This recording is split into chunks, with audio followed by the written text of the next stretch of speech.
It started with a knock that could have shattered glass. Fist on wood, heavy and intentional, not the kind you answer with a smile. You know what I mean? And then the doorbell, pressed over and over, shrill enough to make the neighbor's dog howl. In that split second before I opened the door, I was running through a checklist in my head. Missing Amazon box, maybe a neighbor locked out, nothing that would ruin my morning. Yeah, right. Instead, standing there were two guys in police uniforms, badges shining like fresh coins, but shoes scuffed, laces loose, the whole look a little off if you paid attention. And between them, planted with her arms folded and a smirk that could wilt flowers, was Cynthia Wexler, our HOA president, queen of the neighborhood newsletter and destroyer of backyard dreams. Cynthia looked at me like I was a weed in her perfect lawn. "Mr. Lewis," one of the officers said, voice all stiff and practiced, "we're here under directive of the Oak Ridge Bluffs HOA to collect documentation regarding your illegal rental operations. We need you to surrender all files related to your cabin immediately." The other guy tried to look intimidating but kept glancing at Cynthia, like he was waiting for a treat. Now, I've fixed enough garbage disposals and dealt with enough jerks to know when something's fishy, and this whole situation reeked. The badges were real enough, but the vibe, off-brand, like buying police gear from a Halloween shop. Cynthia wasn't even trying to hide how pleased she was, practically vibrating with excitement. I nodded, played along, told them to follow me. Her eyes burned holes in my back as I walked them around to the little rental cabin tucked behind some sugar maples, the one I'd poured my life into. That cabin wasn't just a side hustle. I'd bought this property with every dollar I'd earned fixing broken water heaters and unclogging pipes, while folks like Cynthia wrote memos about curb appeal and issued warnings about grass length.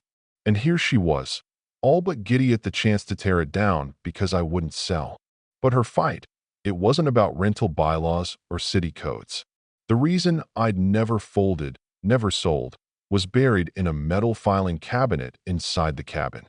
Not the rental paperwork, though that was all there, neat and proper, but a faded folder marked Oak Ridge Dev 2008, a little relic from a decade and a half ago that I handed over the folder with the contracts first, thick with paper, all above board, my hands steady even if my heart wasn't. "Everything's here," I said, real casual, like we were trading recipes. Then I accidentally let the old folder slip out. Old habit from a life spent elbow-deep in messes. It hit the floor and Cynthia's face broke for the first time, her cool mask gone, eyes wide, lips tight. She snapped, "That one too." Her voice wobbled, and I swear her hand shook as she grabbed it. Inside that folder, buried behind city water permits and plumbing invoices, were a handful of emails, a receipt, and a trail that only meant something if you knew what to look for. Let me back up a sec. In 2008, I was fixing a busted pipe in City Hall, basement half-flooded, files floating everywhere. One folder bobbed up like a message in a bottle, Oak Ridge Development Fast Track. Inside, emails, transfer records, a fat $45,000 check to a campaign fund, dated exactly 1 week before the city approved Cynthia's neighborhood expansion plan. Signed by Councilman Gregory Wexler. Yeah, Cynthia's husband. I took photos, not because I wanted to blackmail anyone, but because I knew the smell of rot when I found it. I hid those pictures everywhere, deposit box, old USB taped under my truck, the works. After Cynthia and her officers left, I sat on my porch, old Nokia in my hand, photos still on the memory card, wondering if now was finally the time to use them.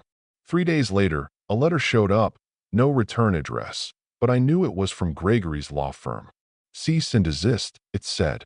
Claimed I owed $75,000 in HOA damages and had 30 days to pack up. They quoted some section of the charter that didn't even exist when I moved in. I did what anyone in over their head does. I found a lawyer. Or, really, I found Brian Vu, kid barely out of law school, still looked like he was waiting on his SAT scores. Office above a laundromat, smelled like dryer sheets. He listened, got pale when I showed him the photos and documents, then sharpened up fast. "If we go after them, they'll go scorched earth," he said. "You could lose everything. But when you've already spent years holding your breath, you stop worrying about the fire. That weekend, Cynthia launched her attack. Photos of my cabin plastered all over the neighborhood Facebook group, calling me a criminal, an illegal business owner, dragging my name through the mud. By Monday, I had security guards on my property. Real security, black SUVs, mirrored sunglasses, radios squawking, except their badges didn't look quite right either. One whispered, "You should leave before this gets ugly." But I was ready, recording everything, license plates, threats, all of it. And then, here's the twist, a woman from Florida called, said her name was Helen Monroe. She'd been the city's budget auditor, retired now, but she'd seen my name on the internet and remembered something about Oak Ridge. She told me the Wexlers weren't just greedy. They were laundering money, flipping properties, and using shell companies like Sunbend Development to buy up the neighborhood for a fraction of what it was worth. Turns out Gregory Wexler owned 30% of Sunbend. So we made a plan. The next HOA meeting, I'd live stream it, back up the footage, send it everywhere. Cynthia set the meeting for Sunday, planning to put on a show, vote me out, turn me into a cautionary tale. But when I walked in, it was with Brian, my old Nokia, and a manila folder. Cynthia took the mic and started her speech about property values and community standards.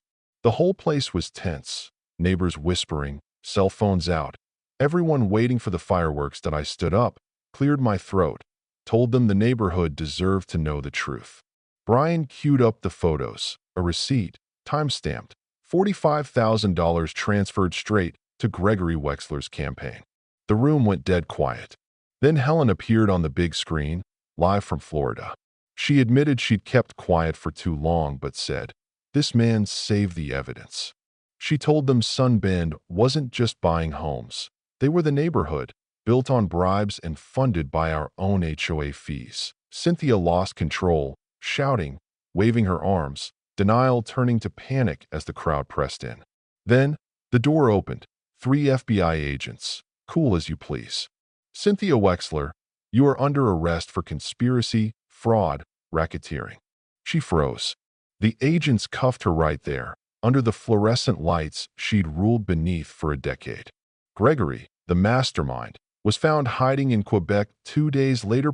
8 months passed in a blur.